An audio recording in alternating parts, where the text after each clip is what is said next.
Good morning दोस्तों, मैं अपने चैनल टारगेट एक्सप्रेस में आपका स्वागत करता हूं। आज हम बात करने वाले हैं जनरल साइंस के मोस्ट इम्पॉर्टेंट क्वेश्चंस के बारे में। ठीक है, साइंस का क्वेश्चन है, बहुत ही बेहतरीन और मोस्ट इम्पॉर्टेंट है किसी भी एग्ज़ाम के लिए। ठीक है, और बता दूं कि ये जो क्वेश्चन है यूपी पुलिस, बिहार पुलिस, लेखपाल, UP triple BDO, NTPC, group D, RRB, ठीक है, ऐसे कई सारे एग्ज़ाम हैं। ठीक है, जिसके लिए क्वेश्चंस पूछे जाते हैं। ठीक है, और दोस्तों बता दूं कि यदि आपको क्वेश्चन पसंद आते हैं तो प्लीज़ एक बार लाइक शेयर सब्सक्राइब जरूर करिएगा। ठीक है, कोई ज़ोर ज़बरदस्ती है नहीं, यदि आपको पसंद आएंगे तो ही करिएगा। ठीक है, और यदि आप मेरी क्लास लेते हैं तो बता रहा हूँ 100% गारंटी लिख के लीजिए कि आप मेरी हर एक क्लास ले रहे हैं। ठीक है, करंट अफेयर्स की हो गई, साइंस की हो गई, जनरल नॉलेज की हो गई। ठीक है, तो उससे क्या होगा कि जो आपकी क्लासें हैं, ठीक है, हर एक क्लास क्लेरिफाई होती जाएगी। और कुछ दिनों के बाद जब आपका एग्ज़ाम आएगा, ठीक है, एग्ज़ाम के 10 दिन पहले ही आपको सारी क्लासों को रिपीट करना है, मतलब रिवीजन करना है। ठीक है, जैसे ही आप रिवीजन करेंगे, ठीक है, जैसे ही आप रिवीजन करेंगे तो आपकी जो भी प्रॉब्लम्स होंगी, जिसको भी जो कि आपको पहली बार देखे हुए तो याद नहीं होगा, लेकिन आप उसे नोट करेंगे और उसे रिवाइज करेंगे तो आपको तुरंत याद हो जाएगा। ठीक है, और जिस दिन एग्ज़ाम रहेगा, सपोज़ करिए कि आप नोट नहीं करते और जिस दिन एग्ज़ाम रहता है तो आपको लगेगा कि चलिए ठीक है, एक बार और देख लेता हूँ सर की क्लास। तो बता दूँ कि आप जब दोबारा देखने जाओगे तो आपके पास टाइम नहीं रहेगा। ठीक है, और उसको देखने में आपको बहुत टाइम लगेगा। तो सिंपल सी बात है, नोट करिए। नोट करने से क्या होगा, एक बार तो याद होगा ही। जब आप नोट करोगे तो आपको याद होगा। ठीक है, कुछ तो याद होगा, थोड़ा मोड़ा, मान लीजिए 40% याद होगा 100% में से। उसके बाद फिर जब आप उसे एक बार और पढ़ लोगे तो हो जाएगा 70%, और उसके बाद जब आपका एग्ज़ाम आएगा, एक बार और पढ़ लोगे तो 100% हो जाएगा। ठीक है, अब बात कर लें कि जब 100% आप हर एक चीज़ को याद कर लेंगे तो सिंपल है कि कोई भी एग्ज़ाम आप आसानी से क्रैक कर सकते हैं। ठीक है, तो ये तो बात हो गई हमारे जनरल साइंस को तैयार करने की, पढ़ने की तरीके की। ठीक है, दूसरी बात कि जब भी आप मेरी क्लास को लिया करें तो अपने पास एक कॉपी और एक पेन रखा करें, हर एक क्वेश्चन को बारीकी से समझा करें और नोट किया करें। ठीक है, क्वेश्चन में आपको हर एक क्वेश्चन बारीकी से समझाऊंगा और आपका काम है कि जो भी मैं कहूँ हाँ ये मोस्ट इम्पॉर्टेंट है, उसे नोट करिए, लिखिए और उसका रिवीजन करिए। ठीक है, और जैसे ही इन सभी क्लासों का 30-30 पार्ट हो जाता है, उसके बाद फिर मैं आपके लिए रीजनिंग की और मैथ की, ठीक है, ऐसे 2-3 क्लास और हैं जो कि जैसे कि रीजनिंग हो गई, मैथ हो गई, ठीक है, और हिंदी हो गई। ठीक है, तो ऐसी क्लासें भी लेके आऊँगा। ठीक है, उसका भी 30 पार्ट करवा दूँगा। और सारी क्लासों का मतलब जनरल साइंस हो गया, जनरल नॉलेज हो गया, और रीजनिंग हो गया, हिंदी हो गया। ठीक है, 4 कवर हुआ, फिर मैथ हुआ, 5 हुआ। तो ऐसे 5 क्लासों का जब आप ले लोगे, ठीक है, तो आपका किसी भी एग्ज़ाम को क्रैक करने में आसानी होगी। ठीक है, तो चलिए, बहुत सारी बातें हो गई हमारी, शुरुआत करते हैं क्वेश्चंस की। और हमारा क्वेश्चन है कि SI पद्धति में लेंस की शक्ति इकाई क्या है। ठीक है, बहुत ही अच्छा और बेहतरीन और मक्खन जैसा क्वेश्चन है। बात कर रहे हैं इसमें कि SI पद्धति में लेंस की शक्ति इकाई क्या है। ठीक है, A है मीटर, B है ऑप्टर, C है वॉट और D है डायोप्टर। ठीक है, आपके पास 4 ऑप्शन है और 4 ऑप्शन में से बताना है कि सही आंसर कौन सा हो जाएगा। ठीक है दोस्तों, चूँकि ये क्वेश्चन मोस्ट इम्पॉर्टेंट है तो आपको इसको लिखना होगा। ठीक है, मैं तो कहूँगा कि आप हर एक क्वेश्चन को नोट डाउन करिएगा। ठीक है, लेकिन मैं बताता जाऊँगा कौन मोस्ट इम्पॉर्टेंट है, किसको नोट करना चाहिए, कौन कैसा है। ठीक है, और ऐसे ऐसे क्वेश्चन भी आएंगे जो कि आपने पढ़े भी होंगे ऑलरेडी, तो उसको यदि लिखेंगे तो ठीक है, नहीं लिखेंगे तो आपको याद ही रहेगा वो। ठीक है, तो SI पद्धति में लेंस की शक्ति की इकाई क्या होती है। ठीक है, ये तो पूछा क्या है, चूँकि मैंने 4 ऑप्शन पढ़ के आपको दिखा दिए।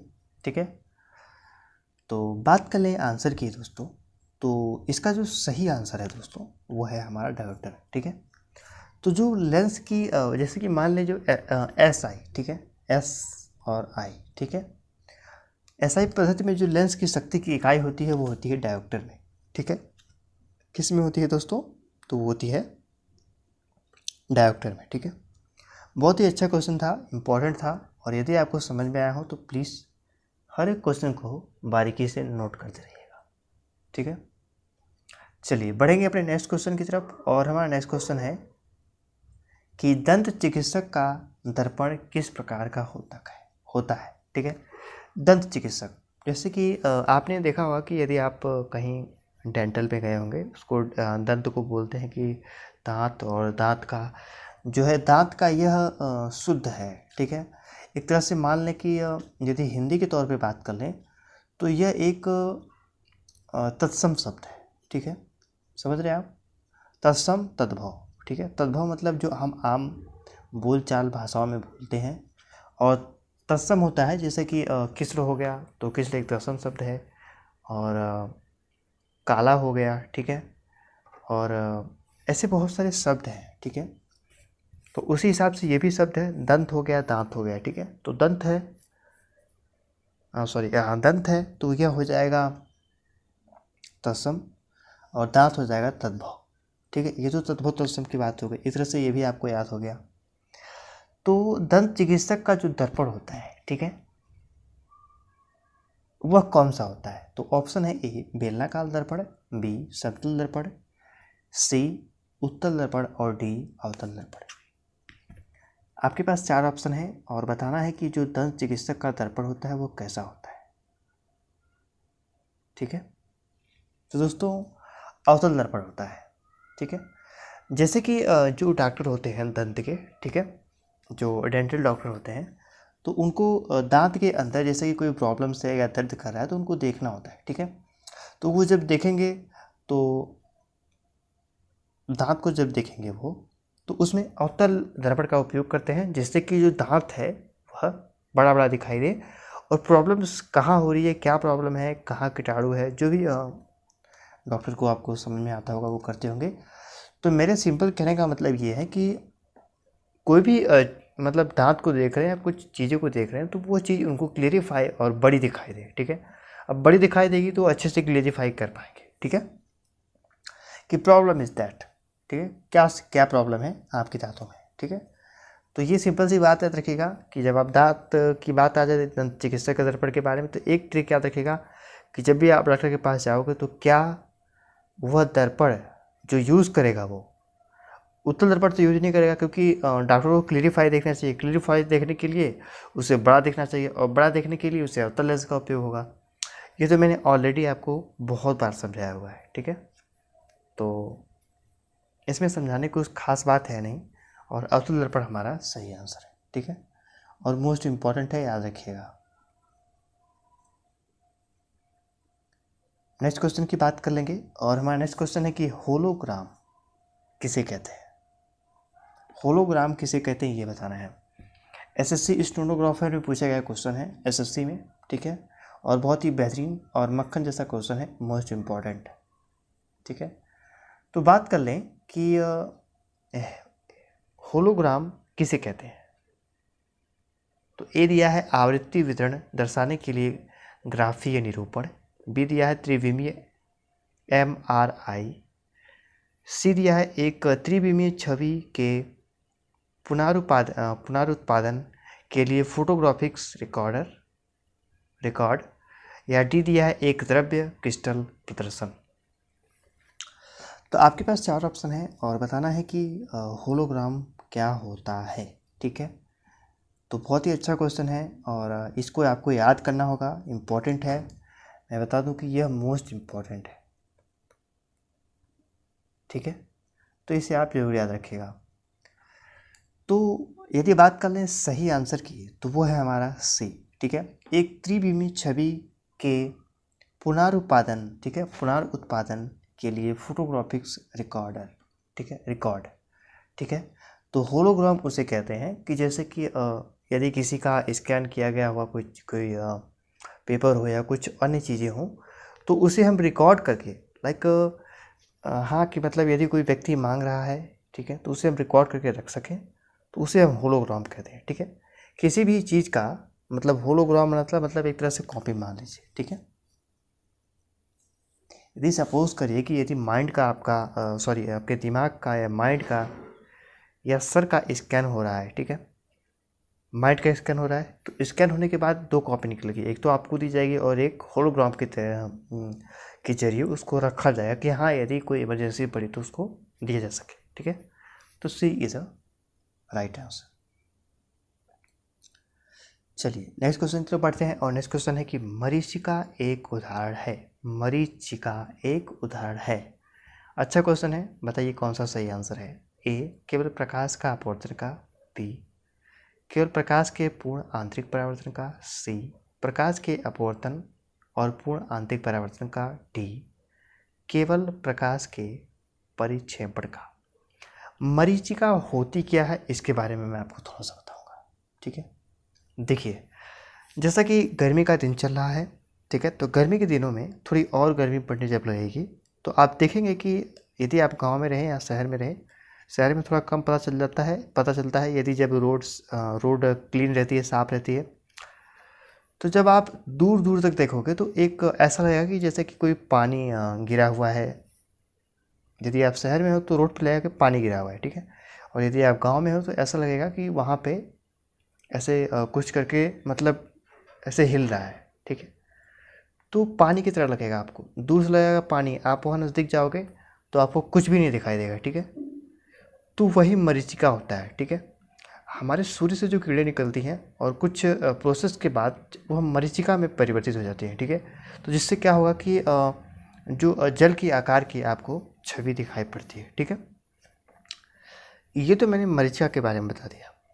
अब ये होती कैसे ये देखिए, केवल प्रकाश के परावर्तन के, और ऑप्शन तो मैंने ऑलरेडी पढ़ ही दिए थे।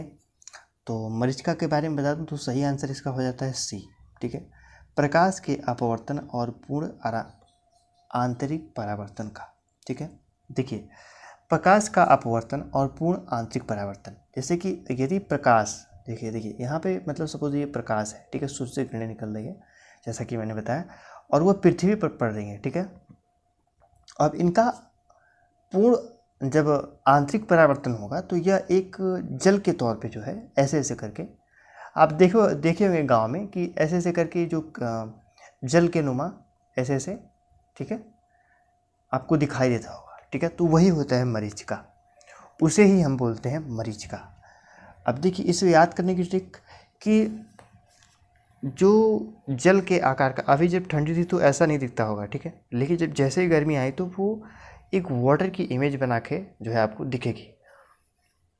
तो जिससे क्या होगा कि जो प्रकाश है, जो हमारे वायुमंडल की जो गैस है, ठीक है, तो वो बहुत ही अत्यधिक गर्म हो जा रही है, ठीक है, जिसकी वजह से जो गर्मी उत्पन्न होती है, ठीक है, जो उनका परावर्तन, आंतरिक परावर्तन हो जाता है, पूर्ण आंतरिक परावर्तन, जिससे कि जो हमें जल की इमेज मतलब एक मरीचिका की इमेज दिखाई पड़ती है, ठीक है। इतना समझाना काफ़ी है मरीचिका के बारे में, मोस्ट इम्पॉर्टेंट है, नोट कर लीजिएगा इसको, ठीक है। बस सिंपल सी बात रखिएगा कि पूर्ण आंतरिक परावर्तन होता है, ठीक है। तो सही आंसर इसका आपका सी हो जाता है, ठीक है, सी। चलिए नेक्स्ट क्वेश्चन की तरफ बढ़ेंगे और हमारा नेक्स्ट क्वेश्चन है कि सबसे कम तरंग लंबाई वाले कीड़े। तो ऐसी कीड़े बताइए जिसकी जो लंबाई है सबसे कम होती है, ठीक है। एक्स किरणें, अल्फा किरणें, बीटा किरणें और गामा किरणें, ठीक है। ये चार कीड़े हैं और चारों कीड़ों में से बताना है कि सबसे कम लंबाई जैसी किरण होती है वो कौन सी है। देखिए बहुत ही अच्छा और मक्खन जैसा क्वेश्चन है, इंपॉर्टेंट इसलिए है क्योंकि ये आरआरबी में पूछा गया क्वेश्चन है, रेलवे में, ठीक है। तो इसलिए बहुत ही बेहतरीन और मोस्ट इम्पॉर्टेंट बन जाता है, ठीक है। बात कर लें कि किरणों की, तो एक्स किरणें, अल्फा किरणें, बीटा किरणें, गामा किरणें, चार ऑप्शन हैं और इन चारों ऑप्शनों में से बात कर लें सही आंसर की, तो जिसकी जो लंबाई होती है, जैसे मतलब कि यदि किसी तरंग की लंबाई सबसे कम यदि आपको देखनी हो या जानना हो कि सबसे कम लंबाई वाली किरणें कौन सी होती हैं, ठीक है, तो उसका सही आंसर है गामा किरणें, ठीक है। तो जो गामा किरणें होती है दोस्तों, ठीक है, तो जो गामा किरणें होती हैं उनकी लंबाई सबसे कम होती है, ठीक है, लंबाई सबसे कम होती है, ठीक है। गामा किरणों की लंबाई सबसे कम होती है लेकिन सबसे खतरनाक किरणें यही होती है, ठीक है। लगभग 50 सेंटीमीटर, लगभग 50 सेंटीमीटर की जो लोहे की परत को यह आसानी से छेद सकती है। ठीक है, 50 सेंटीमीटर की बात कर लें तो आप अंदाज़ा लगा सकते हैं कितनी खतरनाक होती है। भले ही लंबाई कम होती है लेकिन इनकी शक्ति बहुत अधिक होती है। ठीक है, तो D is a right answer. ठीक है, तो कम तरंग लंबाई वाली कीड़े कौन सी है? तो गामा कीड़े। ठीक है, याद रखिएगा, अच्छा क्वेश्चन है, मोस्ट इम्पॉर्टेंट।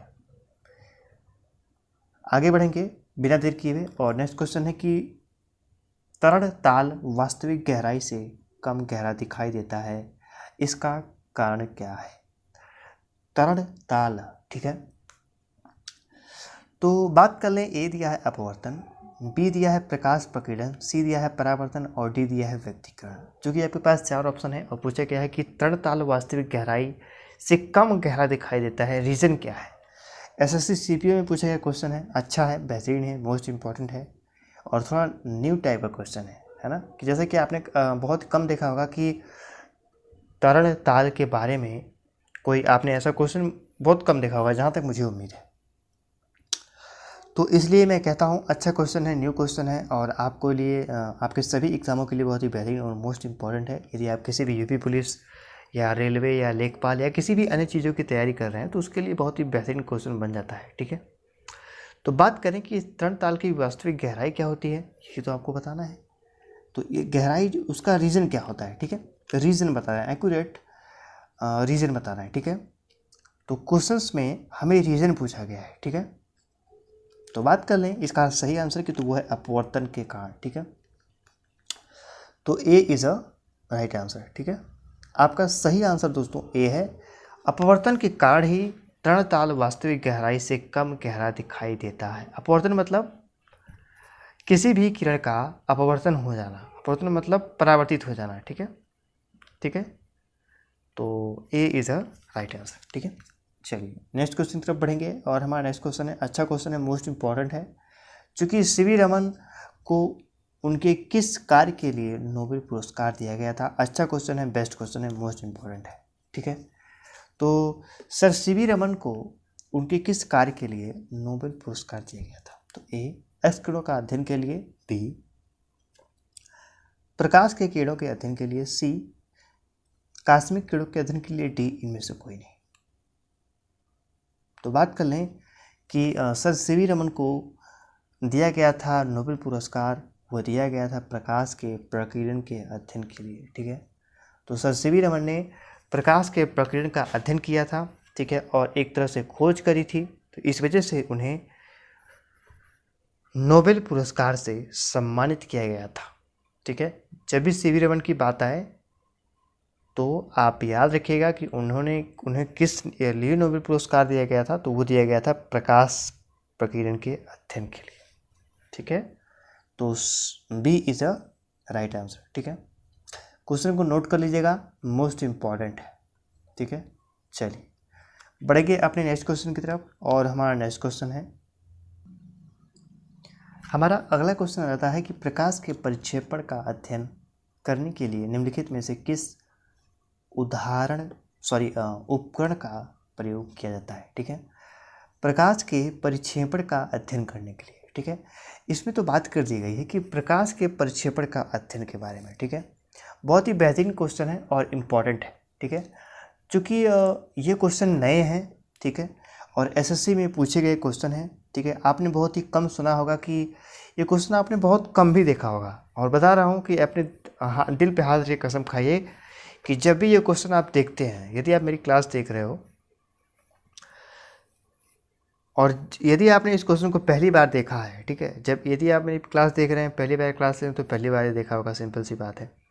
तो क्या ये क्वेश्चन आपको आ रहे हैं? और यदि आ रहे हैं तो आपने बहुत ही अच्छी तैयारी करके रखी हुई है। ठीक है, बस इस क्लास को लेते ही, ठीक है, आपकी और अच्छी तैयारी हो जाएगी। ठीक है, तो जितना आप अपने आप को तपाएंगे उतना आप निखरेंगे। ठीक है, सोने को जितना तपाया जाता है वो उतना ही चमकता है।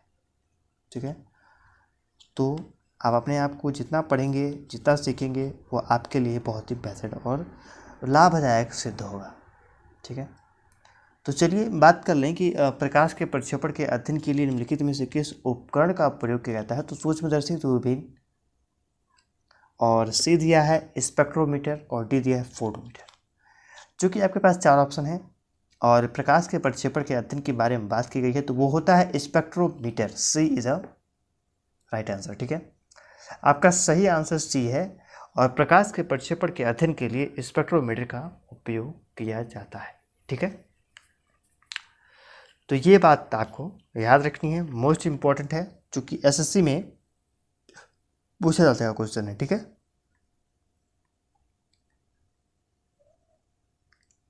मोस्ट इम्पॉर्टेंट है।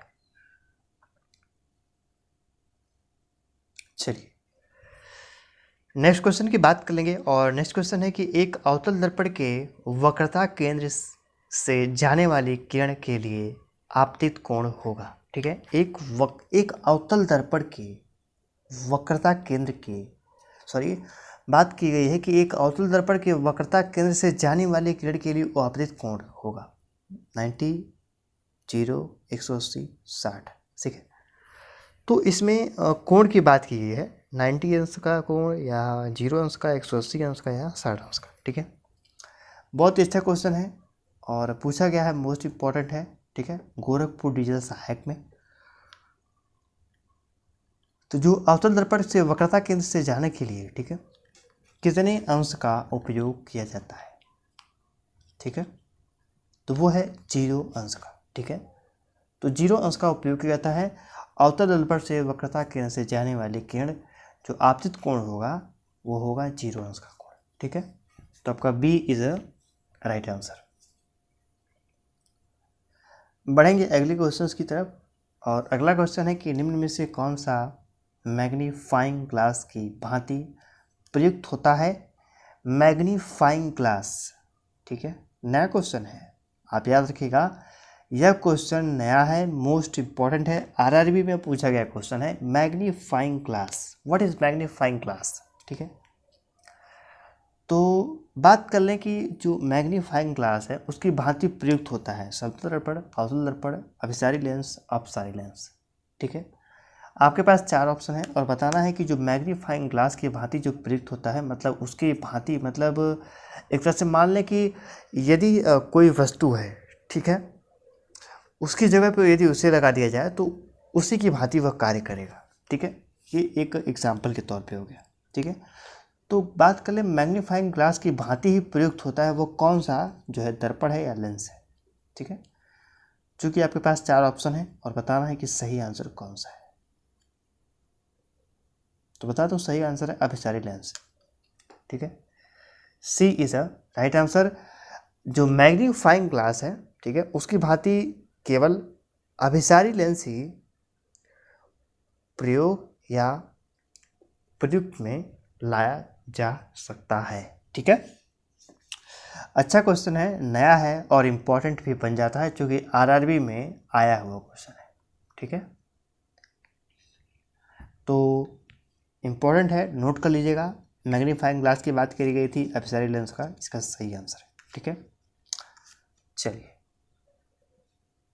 नेक्स्ट क्वेश्चन की तरफ बढ़ेंगे और हमारा नेक्स्ट क्वेश्चन है कि वर्णांतरता, ठीक है, वर्णांतरता का दोष किस लेंस के प्रयोग द्वारा दूर किया जा सकता है।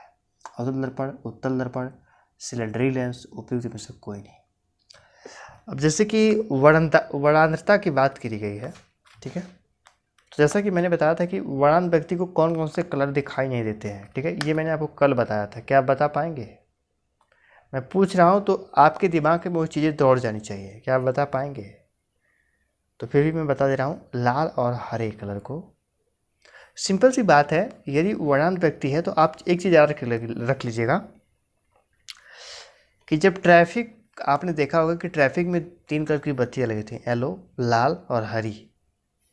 तो लाल और हरी को वर्णांत व्यक्ति एक तरह से कंपेरिजन नहीं कर पाता है कि हाँ ये लाल है और ये हरा है। ठीक है, तो इस यदि उससे लाल जलेगी तो उससे हरी दिखाई देगी, हरा जलेगा तो लाल दिखाई देगा, मतलब कंफर्म नहीं हो पाएगा। ठीक है, एक तरह से डिफाइंड नहीं कर पाएगा। ठीक है, तो सिंपल सी बात है, यदि वर्णांत व्यक्ति की बात की जाए तो आप तुरंत ट्रैफिक की बात याद रख लीजिएगा और आपको तुरंत याद आ जाएगा कि हाँ येलो को छोड़ करके कौन कौन सी दो लाइटें होती हैं ट्रैफिक में। तो वो होती हैं लाल और हरी, ठीक है। लाल पे गाड़ी सब रुक जाती हैं और ग्रीन पे हरी मतलब उससे गाड़ी सब लोग चलने लगती है, ठीक है।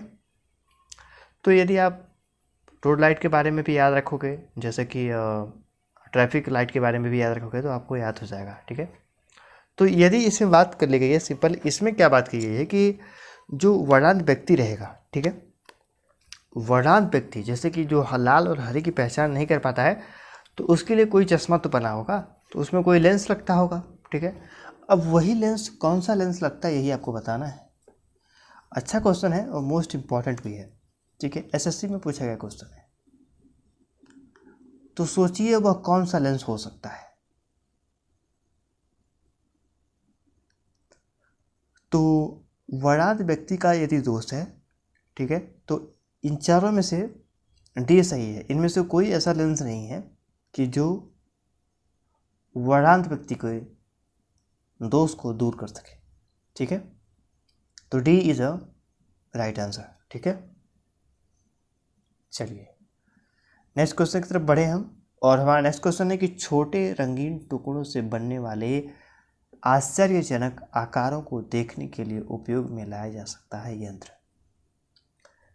देखिए, छोटे हों रंगीन टुकड़ों से बनने वाले आश्चर्यजनक आकारों को देखने के लिए उपयोग में लाए जाने वाला यंत्र कौन सा होता है छोटी छोटी वस्तुओं को देखने के लिए। तो दिया है ए कैलिडोस्कोप, बी बायोस्कोप, सी माइक्रोस्कोप, डी एब्डियास्कोप। आपके पास 4 ऑप्शन है और छोटी रंगीन टुकड़ों वस्तुओं को देखने के लिए बात की गई है, तो किस यंत्र का उपयोग किया जाता है यही बताना है आपको। और यह मोस्ट इम्पॉर्टेंट इसलिए है क्योंकि यह आरआरबी में पूछा गया क्वेश्चन है, नया है, न्यू टाइप का है और आपको याद रखने लायक क्वेश्चन है, ठीक है। तो आरआरबी में पूछा गया क्वेश्चन है और कैलिडोस्कोप द्वारा हम छोटे रंगीन टुकड़ों से बनने वाले आश्चर्यजनक आकारों को आसानी से देख पाएंगे, ठीक है। तो A is a right answer, kaleidoscope, ठीक है, कैलिडोस्कोप, ठीक है। तो A is a right answer, ठीक है। चलिए नेक्स्ट क्वेश्चन की तरफ बढ़े हम, और हमारा नेक्स्ट क्वेश्चन है कि दर्पण बनाने के लिए निम्नलिखित में से किसे उपयोग में लाया जाता है। देखिए, आपके घर में शीशा होगा तो आपने कभी ये सोचा नहीं होगा कि एक्चुअली ये बना किससे है, कभी नहीं सोचा होगा। लेकिन आज मैं आपको बताऊंगा कि जिस शीशे में आप अपना चेहरा देखते हो, ठीक है, वह किन किन चीज़ों से मिलकर बना होता है। क्योंकि आज क्वेश्चन आ गया है तो आपको बताना भी होगा, ठीक है। और आज के दिन से आपको पता भी चल जाएगा कि हाँ इन चीज़ों का, इन मटेरियलों का उपयोग किया जाता है, उसके बाद शीशे का निर्माण होता है। दिया है कि A silver nitrate, B silver oxide, C silver acetate और डी सिल्वर आयलगम। दर्पण बनाने के लिए मतलब शीशा बनाने के लिए किस केमिकल्स का यूज किया जाता है, ये 4 ऑप्शन है आपके पास। तो सही आंसर है सिल्वर नाइट्रेट का उपयोग किया जाता है, ठीक है। तो ए इज राइट आंसर, सिल्वर मतलब चांदी और नाइट्रेट मतलब एनआई, ठीक है। तो AgNi मतलब Ag मतलब सिल्वर होता है और Ni मतलब होता है नाइट्रेट, ठीक है। तो दर्पण बनाने के लिए सिल्वर नाइट्रेट का उपयोग किया जाता है, ठीक है। याद रखिएगा, बेस्ट क्वेश्चन है और मोस्ट इम्पॉर्टेंट है, ठीक है। आई विल गिव 5 स्टार, ठीक है। 5 स्टार दूंगा इस क्वेश्चन को चूँकि मोस्ट इम्पॉर्टेंट बन जाता है। अपने अगले क्वेश्चन की तरफ बढ़ेंगे और हमारा नेक्स्ट क्वेश्चन है कि मछुआरों को तालाब के किनारे मछली को भाले से मारने की कोशिश में उसे क्या करना चाहिए। अच्छा क्वेश्चन है और थोड़ा सा आपको जनरल अवेयरनेस है, मतलब आपको इसमें थोड़ा सा अपना दिमाग लगा देना है, आपको तुरंत क्वेश्चन पता चल जाएगा। और पहली नज़र में जो आपको क्वेश्चन मतलब जो आंसर आपको सही लगे वही हो सकता है, ठीक है। तो ध्यान से देखिए कौन सा सही है। मछली के नीचे ध्यान लगाना चाहिए, बी। सीधे मछली पर ध्यान लगाना चाहिए, सी। मछली के ऊपर ध्यान लगाना चाहिए, डी। इनमें से कोई नहीं। यदि आपको मछली पकड़नी है और तालाब में आप खड़े हैं, वो भी भाले से पकड़नी है, ना कि जाल से, तो आपको क्या करना चाहिए यही बताना है आपको। तो दोस्तों बता दो सही आंसर है इसका मछली के नीचे ध्यान लगाना चाहिए, ठीक है। तो ए इज अ राइट आंसर, ठीक है। मछली के नीचे ध्यान लगाना चाहिए, ठीक है। तो ए इज द राइट आंसर। ये आपका मोस्ट इंपॉर्टेंट क्वेश्चन है, ठीक है। तो दोस्तों आज के जो क्वेश्चन है यहीं पे समाप्त होते हैं। क्लास आपको कैसी लगी कमेंट करके ज़रूर बताइएगा, ठीक है। साइंस के क्वेश्चन थे, मोस्ट इम्पॉर्टेंट थे, हर एग्ज़ाम में पूछे जाने वाले क्वेश्चन हैं, हर एक एग्ज़ाम में, ठीक है। कौन कौन से एग्ज़ाम है जैसे कि मैं बता देता हूँ। UP police, UP SSC, BDO, लेखपाल, NTPC,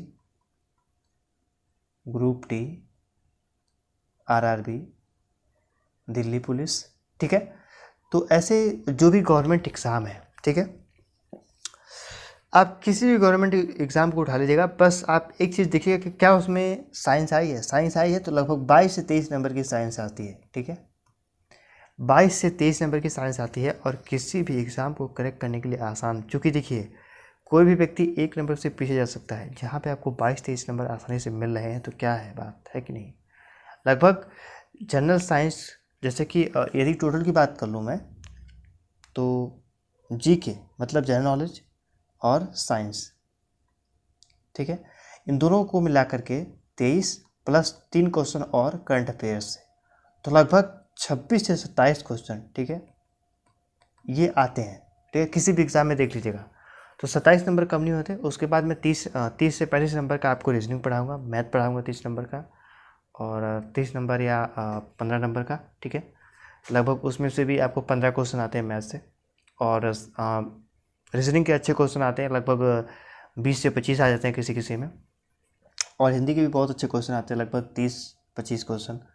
तो ऐसे कर करके सारे कवर हो जाएंगे आपके, केवल आप कंटिन्यू बने रहिए, ठीक है। और यदि क्लास अच्छी लगी तो प्लीज़ कमेंट करिएगा ज़रूर, ठीक है। मिलते हैं नेक्स्ट क्लास में, तब तक के लिए नमस्कार, जय हिंद, जय भारत।